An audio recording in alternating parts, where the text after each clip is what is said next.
Good day, learners. This is your accounting teacher, Sir AJ, and welcome back to my channel. So for today, we will be discussing another financial accounting topic, and we will be discussing for today share capital transactions.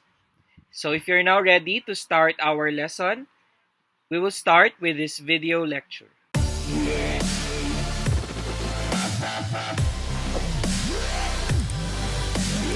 So good day, learners, again. As what I mentioned kanina, what we will be talking about in this video tutorial is about share capital transactions.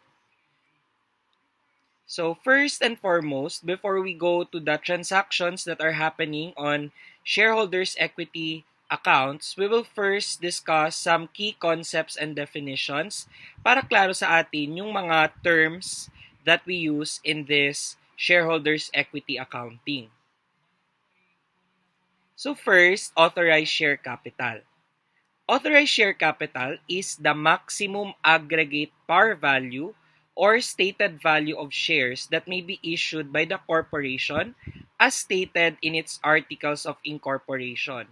That is, yung maximum number of shares multiplied by the par value per share or kung walang par value, yung stated value. If wala namang par value at wala ring stated value, this authorized share capital simply pertains to the maximum number of shares that may be issued. So in other words, ang authorized share capital is the maximum number of shares that a corporation can issue. Next is share capital. Share capital is the capital issued. So yung authorized share, yun yung maximum na pwede mong i-issue. Kapag in-issue mo na, that is share capital and or outstanding. Share capital have two classifications. Pwede tayo ordinary or meron tayong preference. So for ordinary share capital, it is the share capital that gives the shareholders the same rights and privileges. These are the basic rights of a shareholder. Number 1, right to share in the income of the corporation. Number 2, right to vote. Number 3, right to subscribe for additional share issuance, or that is what we call the preemptive right. So, kapag nag-issue ng additional shares ang corporation, ang unang pwedeng mag-subscribe are ang mga ordinary shareholders to maintain their holdings, no? So sila yung unang may right. And then right to share in the net assets in case of liquidation. However, ordinary shares have no fixed return on investment since their return is entirely dependent on how well the corporation performs. What does this mean? So kapag yung corporation will have a bigger income, then malaki din yung pwedeng ibigay na dividend sa mga ordinary shareholders. Pero pag hindi rin performing well ang corporation, then possibly maliit lang yung dividends na makukuha ng mga ordinary shareholders or wala at all. On the other hand, yung mga preference share capital naman, these are the share capital that gives the shareholders the right to a fixed amount of dividends. So regardless of the performance of the corporation, meron na silang fixed amount of dividends na matatanggap and or a specified claim on the net assets of the corporation upon liquidation. Kaya nga sila preference. So, kapag binigyan na natin ng dividends ang mga preference share capital holders or shareholders, then whatever is left, yun yung napupunta kay ordinary shareholders. No? Sila yung residual interest lang. Next, there are different types of preference shareholders. Number 1, we have the cumulative preference share. This entitles the shareholders to dividends in arrears. For example, this year, walang dividends na dineclare. So, if cumulative yung preference share, the following year, they have the right to claim yung mga dividends in the prior years na hindi nabigay. So, that's for cumulative. Pag participating naman, yung shareholder, they have the right to participate in any excess dividends. So after giving them the fixed dividends para sa mga preference shareholder, whatever is the excess, makikiparticipate din sila doon with the ordinary shareholders. So that's participating preference share. Next, callable preference share. These are the shares that may be redeemed at a specified price at the option of the corporation. Take note of the keyword, nasa choice ng corporation. Kaya siya callable. The corporation can call it at any time. The opposite is the redeemable preference share. For this one, these are shares that may be redeemed at a specific price at the option of the shareholder. So take note, ang may choice is yung shareholder, or that has a mandatory redemption date on the part of the issuing corporation. So kaya nga redeemable because the shareholder can redeem it. For this case, because of its nature, redeemable preference shares are classified as liability. Kasi kahit kailan pwede lang yun kunin ulit ni shareholders. So at that point of view of the corporation, this is liability. So any dividends paid to them are accounted for as interest expense. We have convertible preference share. Ano naman to? These are shares that may be converted into other securities. For example, convertible into bonds or liabilities, or convertible into ordinary shares of the issuing corporation. Next, we have share premium. What is share premium? This is the portion of the paid up capital representing the excess over the par or stated value. For example, the par value is 10 pesos, but when you issued the shares, the shareholder paid, for example, 12 pesos. So, yung excess na 2 pesos over the par is kinikredit natin sa share premium.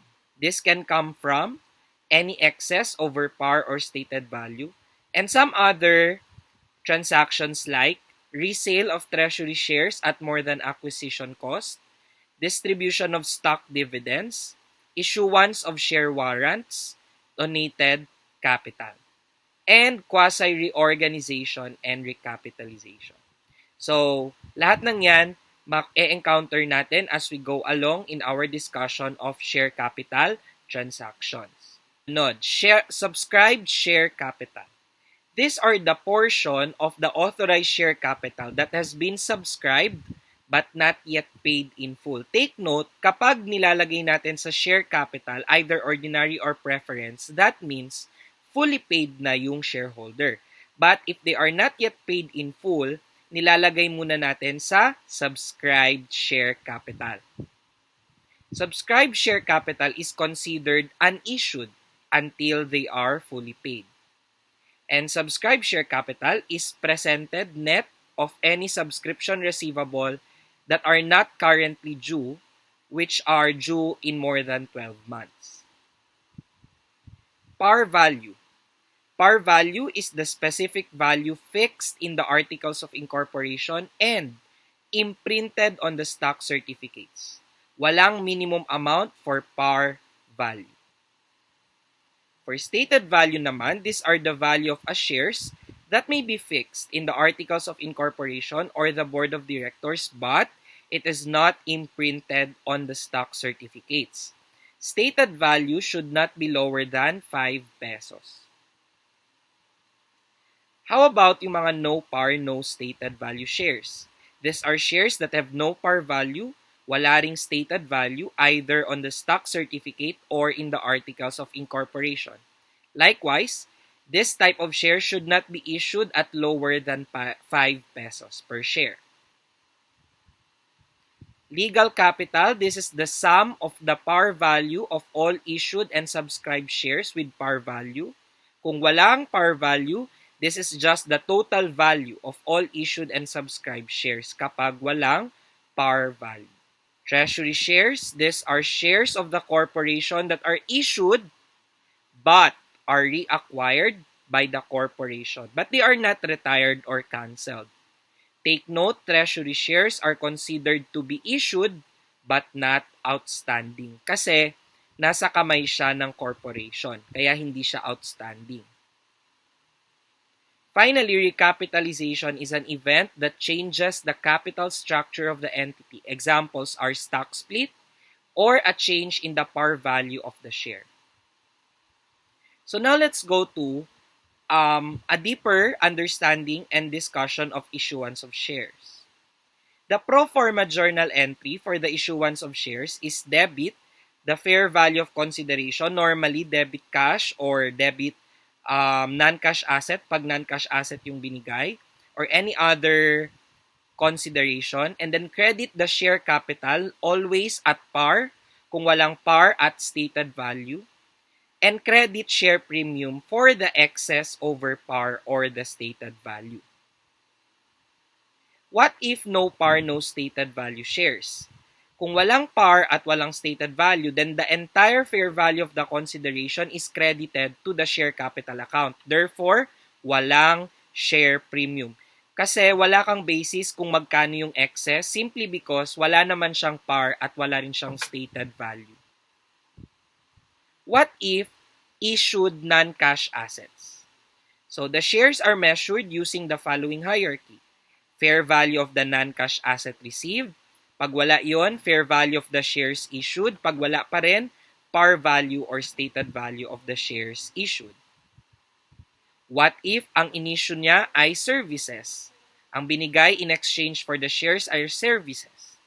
The expense account for the service is debited and the appropriate equity accounts are credited using the following hierarchy.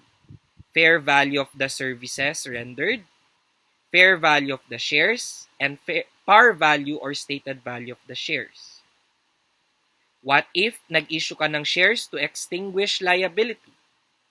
The following hierarchy should be followed. Fair value of the shares issued. Pag wala yon, fair value of the liability extinguished. Pag wala pa rin, carrying amount of the liability extinguished. Can we issue shares at below par or below stated value? Kasi normally, we know may excess. No? Pwede bang below? The answer is, for their original issuance, they may not be issued for a consideration lower than their par value or stated value. But for subsequent issuance, like a consideration at below par or stated value is allowed. For example, in the case of reissuance of treasury shares. Share issuance costs. These are costs directly attributable to the issuance of shares. Mga examples niyan, underwriting costs, commission to broker, accounting and legal fees, printing costs of stock certificate, SEC filing fees. These costs are treated in the following way. First, i-deduct muna sa share premium for that specific issuance. Kung ubos na yon, deduct sa share premium from previous issuance. Kung ubos na rin yung share premium from previous issuance, deduct sa retained earnings. Take note that cost of listing shares in the stock market are recognized immediately as expense when incurred. Stock rights and share warrants. Ito yung regarding sa preemptive rights. No? Stock rights or preemptive right is given to existing shareholders in the instance that the corporation increases its authorized share capital and new shares are initially issued to the public. So sila yung unang nabibigyan ng chance to acquire these newly issued shares to maintain their holdings. So yun na nga, stock rights give the existing shareholders the right to be offered first with the new shares in proportion to their interest before such shares are issued to or subscribed by others. This is for the purpose of protecting their ownership interest. The instrument evidencing such right is called a share warrant. So yung evidence or yung papel or certificate is what we call the share warrant. For this transaction, no entry is made when the share warrants are issued for the reason that no consideration was received for their issuance. Only a memo entry is made to indicate the number of shares the existing shareholders can purchase through the exercise of the warrants. So mamaya natin ipapakita yung mga practice transactions after this subscription. So we'll first discuss in detail share subscriptions. So the pro-forma journal entry, pag nagsasubscribe, these are the shareholders na nagsasubscribe ng shares pero hindi pa sila fully paid. The pro-forma entry is debit subscription receivable for the amount receivable from them and credit subscribed share capital for the share capital at par or stated value. Whatever is the excess over par or stated value, that is credited sa share premium. What if no par and no stated yung value ng shares? The entire receivable account is credited to the appropriate share capital account. So parang kanina lang din, kapag no par, no stated, then hindi tayo magkakaroon ng basis for the excess. So walang share premium. No share premium is recognized. How do we present subscribed share capital in the financial statements? Subscribed share capital is presented in the equity section, net of any subscription receivable that are not currently due. It is possible that a down payment is made on the day the share capital is subscribed. Subscription receivable that are currently due are presented in the current assets section. So pag not currently due, i-offset dun sa subscribed share capital. Pag currently due, doon sa current assets section. What if nagbayad subsequently? The journal entries debit cash and credit subscription receivable. At dahil fully paid na siya, issuance of stock certificates may already be done by the corporation. The entry is debit, subscribe share capital, tatanggalin sa subscribe, at ilalagay na sa share capital. What if merong mga delinquent, hindi nagbayad? When subscriptions are determined to be delinquent, meaning the subscriber can no longer pay his or her balance, the initial entry to record the delinquency is debit receivable from highest bidder and credit subscription receivable. So the whole amount of the subscription receivable is ilalagay muna natin sa receivable from highest bidder. Sino si highest bidder? The highest bidder pertains to the bidder who is willing to pay the entire receivable balance for the least number of shares. So siya ang highest bidder. Upon receipt of payment from the highest bidder, the entry to record the issuance of the shares is debit subscribed share capital at credit share capital. Kapag merong highest bidder. What if wala? If there is no bidder for the delinquent shares, the corporation may bid for its own shares. So, ang corporation na lang ang nagbid. The entry will be debit treasury shares at credit receivable from highest bidder. We will all know what treasury shares mean mamaya-maya. Pero, kinuha ni corporation yung shares. So let's practice. The following transactions occurred during the first quarter of operations of No to Retake Corporation. January 1, authorized by the SEC to issue 500,000 ordinary shares, 10 peso par, 100,000 preference shares, 50 pesos par, 50,000 ordinary shares, no par, no stated value, and 25,000 preference shares, 100 pesos stated value. For this one, this is just the authorized share capital. Walang entry, just a memo entry lang. Next, January 5, received subscriptions for 100,000 ordinary shares, 10 peso par, at 15 peso per share. And for 10,000 preference shares, 100 peso stated value at 120 pesos per share. A down payment of 40% was received from the ordinary share subscribers and 60% from the preference share subscribers. So the journal entry is debit subscription receivable, 1,380,000. Mamaya i-explain ko paano natin na-compute. Debit cash, 1,320,000. Credit subscribed share capital, kasi yung subscribed share capital for ordinary, that's 100,000 shares times 10 peso par. Always remember that this share capital account is always at par or at stated value. So that's 1 million. Credit subscribed share capital dash preference, that's 10,000 shares at 100 pesos stated value. That's also 1 million. And credit share premium for ordinary, that's the difference between 1.5 million. 1.5 million yung total na binayad ng shareholders. That's 15 pesos times 100,000 shares. So that's 1.5 minus yung par na 1 million kanina. So ang share premium ay 500,000. At credit share premium preference, 1.2 million yung total na binayad ng preference shareholders. That's 120 pesos times 10,000. That's 1.2 million minus yung stated value na 1 million kanina. So, ang share premium ay 200,000 pesos. So how did we compute for the debit sa cash at debit sa subscription receivable? Take note, for the ordinary share, out of the 1.5 million, 40% was received as down payment. So that's 1.5 times 40%. Plus, sa preference share naman, sa total na 1.2 million na price, 60% yung down payment. So, pag tinotal natin yan, ang total down payment ay 1,320,000. So, magkano yung magiging subscription receivable?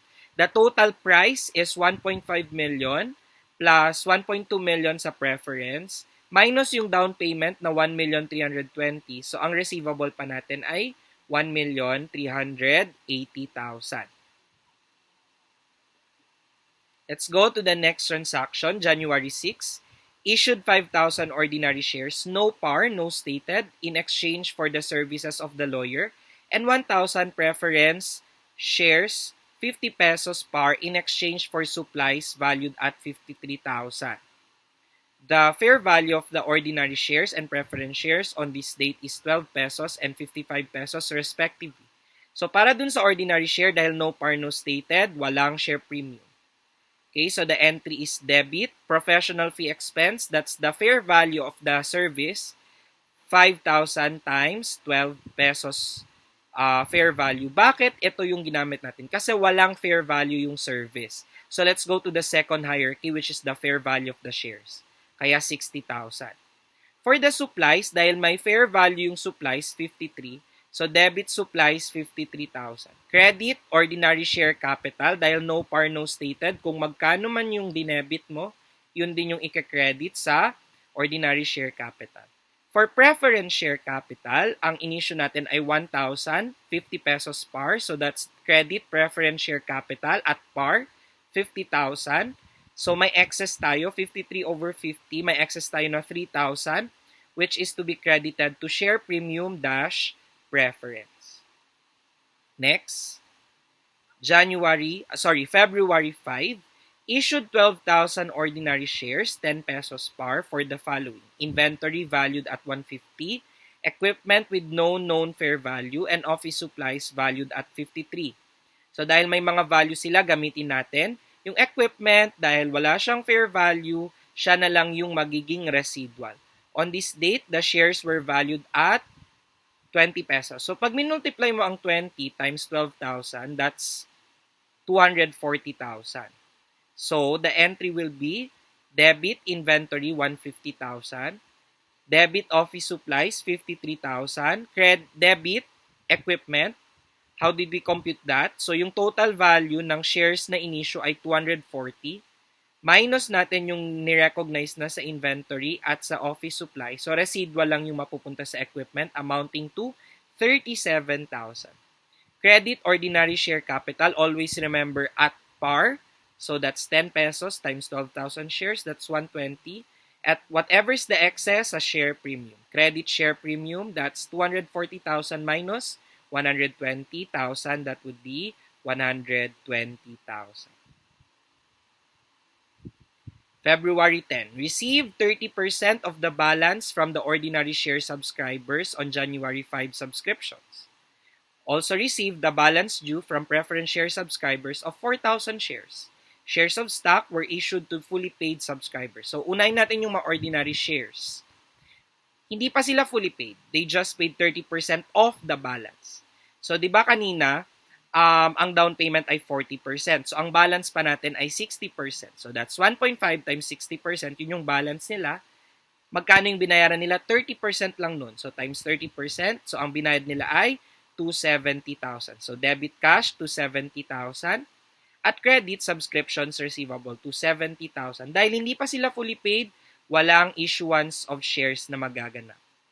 For preference shares, remember that the down payment was 60%, therefore the balance is 40%. So that's 1.2 times 40%. Sino ang nag-fully pay? 4,000 shares lang. Ang nag-subscribe, 10,000 shares. So ang 4 out of the 10, nag-fully pay na. So yun lang yung i-record natin. So that's 192,000. At credit, subscription receivable, 192,000. Since yung 4,000 shares ay fully paid na, pwede na tayong mag-issue sa kanila ng shares. So the entry is debit subscribed share capital, that's 4,000 shares times the par value of 100, 400,000, and credit preference share capital, 400,000. So now let's discuss the last share capital transaction for this video, and that is treasury shares.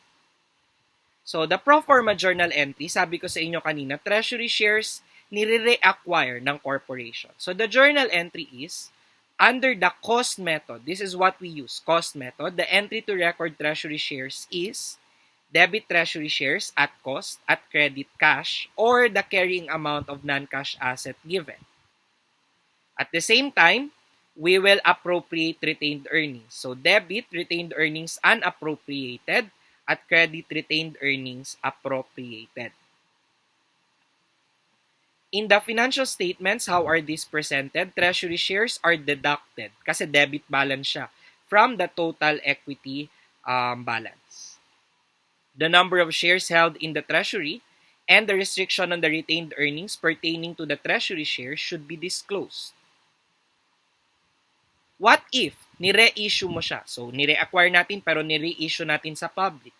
If that is the case, the entry to record the reissuance, assuming walang difference sa cost nung nire-acquire mo siya versus the reissuance price, the entry is baligtad lang, debit cash and credit treasury shares. Tapos, tanggalin na rin siya sa appropriated retained earnings at ibalik sa retained earnings unappropriated. Pero, when the reissuance price is mas malaki kaysa sa cost, the excess is credited to share premium. And when the reissuance price is lower than the cost, the excess is debited using the following hierarchy. First, share premium from treasury shares. And pangalawa, retained earnings. Gagamitin mo lang yung share premium from treasury shares kung meron. Pag wala, i-debit na agad sa retained earnings. So let's have a practice for this. The following transactions occurred during the first quarter of operations of No2 Retake Corporation. March 22, reacquired 5,000 of its own par value ordinary shares, 10 pesos par, at 20 pesos per share. Take note, pag treasury share, cost method. So we don't really consider the par, but we will use the cost in reacquisition. So the entry is debit treasury shares at cost, that's 5,000 times 20, that's 100,000. Credit cash, 100,000.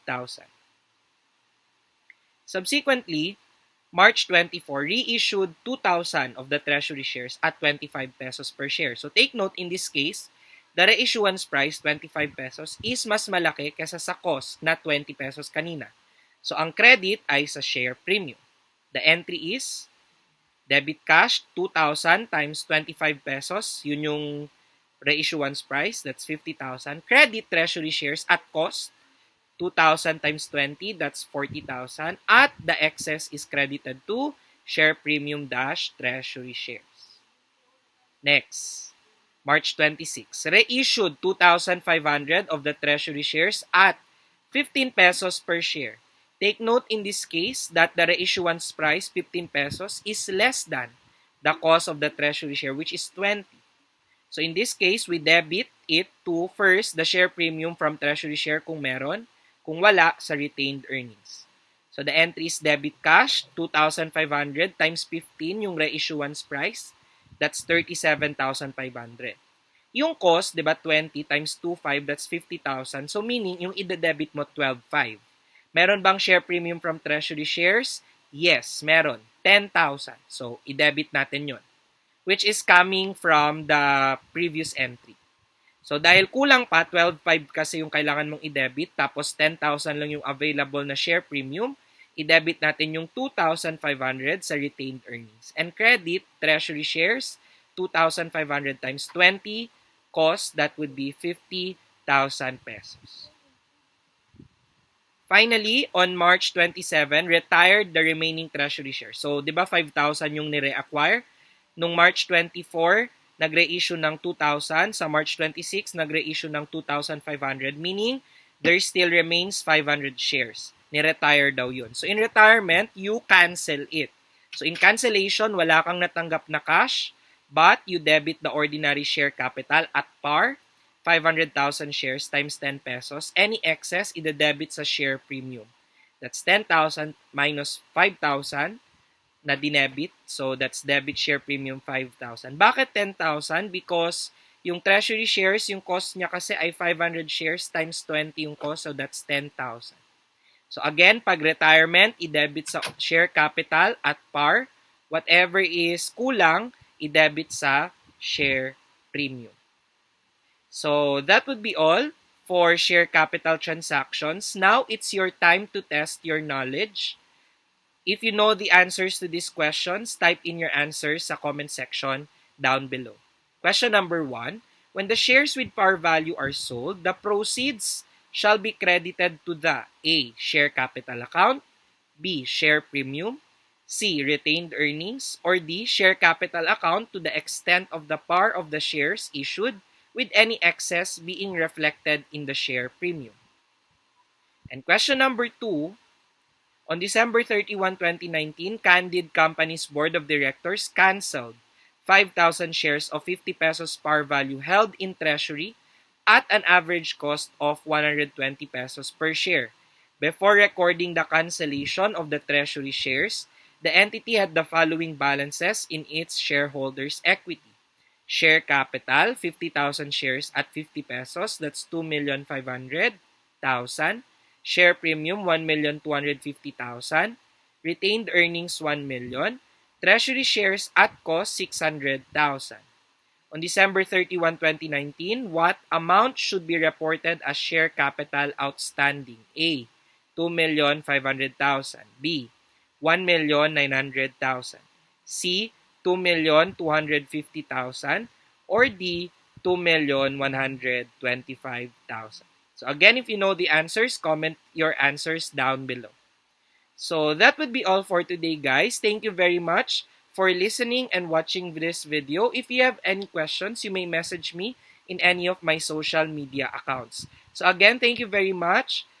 Please don't forget to subscribe to my channel. Sa lahat ng mga hindi pa nakaka-subscribe, please do subscribe and hit that notification bell para ma-notify kayo if meron akong mga bagong video na pinopost. Also, please do like, comment, and share this video para ma-share natin sa ibang mga students at reviewees na nag-aaral ng financial accounting. So that would be all for today, guys. Always remember that every day is an opportunity for us to learn something new. So thank you very much again, and I'll see you in my next video. Bye!